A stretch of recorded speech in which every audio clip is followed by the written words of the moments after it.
Hey yo, it's Guido coming at you with a Tactics Talk. Welcome back on this episode of World of Tanks. We have Latvius. Latvius is driving his 112. I haven't played my preferential premium tanks for a long time because the old templated 357 was not very good to the preferential tanks. They really struggled. It's a little better. I actually spent an entire stream doing mostly preferential tanks.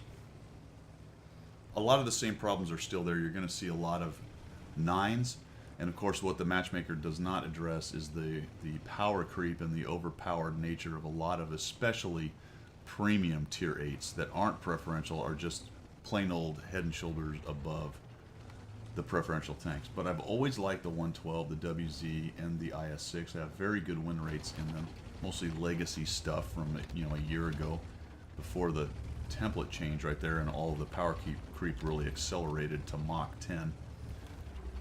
But again, a soft spot in my heart. I've 3-marked a bunch of these things, so I haven't seen one played, and I got a replay from Latvius that is actually pretty darn good. And he's in his 112 Chinese. He actually is running food, which is something I don't do. I really don't use a lot of food. I just hate getting lit on fire. I know I say that all the time, but it just has to be said. And he comes in here and he's facing some pretty stiff competition. I mean, we've got a prototype pushing in on him, an IS-3. Really, those two should be able to just eat his lunch, but they don't seem aware. And there's a defender in there as well. IPS is just going to walk into their side and start laying down the hurt. And holy mackerel, he's the only guy here. All right, we got to see how this is going, because this is a first look, and I just have not. Oh man. I haven't seen this replay. Folks, I tell you what, this enemy team, the only tonic for an overextension and being bad is a bad enemy team. They should have absolutely swarmed him and taken him down. And I'm wondering if maybe they're all sort of thinking, all right, he's handled, let's just go by him and push in, because there's really nothing going on. And here comes an AT-7. He's going to zoom right in, thump him on that top thing. AT gets hit. Look at him angling, attempting to not get hit. That dude should be wiggling a little bit. And down he goes. Look at that. That's amazing. Now the 01 is in there. I mean, he's completely outnumbered. What do we have up here? We have an Oni. Here comes the T-29. He bounces right into the T-29's hole. And really, at the end of the day, this is what these preferentials did so well back in the day. And this is kind of a callback to their former glory, because he is bouncing like crazy. Got 620. There's another bounce.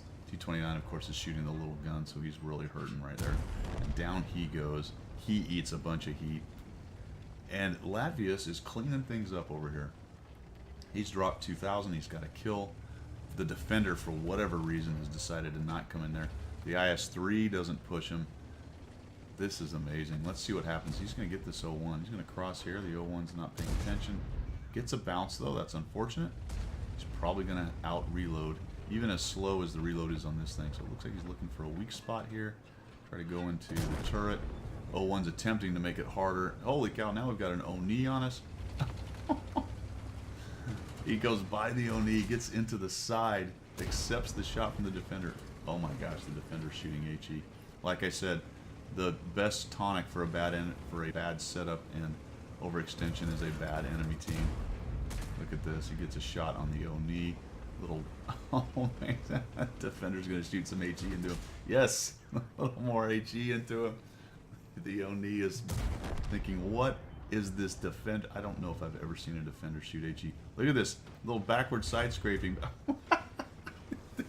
He scares the defender off with his rear armor. Defender's in a lot of trouble if he keeps on firing HE. He does. And down he goes. He eats a heat shell right in the side. Now we've got a P-43. It's over, folks. This enemy team should have absolutely walked all over Latvius. He has dropped 3,610. There's an look at the IS-3. The IS-3 didn't want anything to do with Latvius. He just ran off. And I have to tell you, folks, I don't think I've seen many teams mismanage a game as bad as this enemy team did. Had they simply all just jumped over Latvius, it was a quick win in the city. But he has anchored the defense. Puts his shot on that guy. Is he going to get another one? He's going to get another shot. The IS-3 finally says, all right, I need to hurt this guy. And he bounces. He just drops 383 on his face. Is he going to get the rest of the hit points? Why is his team not running in and eating this IS-3 alive? This is the strangest game. Look out, IS-3. 354. Some low rolls in there, doesn't he? What do we got?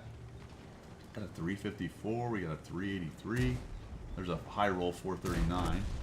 And down goes the IS-3. Holy cow. Look at this. 4,866. 1,705 assists. 3,785 bounced. That's more than 2 extra tanks with you, right? He had 2 lives in this game. 3, actually, considering the one he's currently on. He's on his 3rd life. 5 kills. Nice carry in there. You know, life gives you a lemon, you make lemonade, man. They completely mismanaged it, but you took complete and total advantage of it. And it really, this was a callback to 2-3 years ago when that's what these tanks did. You had the setup for it to happen. It was nicely done. Good news, the defender was shooting AG. That probably was one of the biggest factors in there. Even had he shot you a couple times with that 440 Alpha, you might not actually be still in the game. But, well, he didn't, did he? Thanks for sending it in, man. I appreciate it, and we will see you.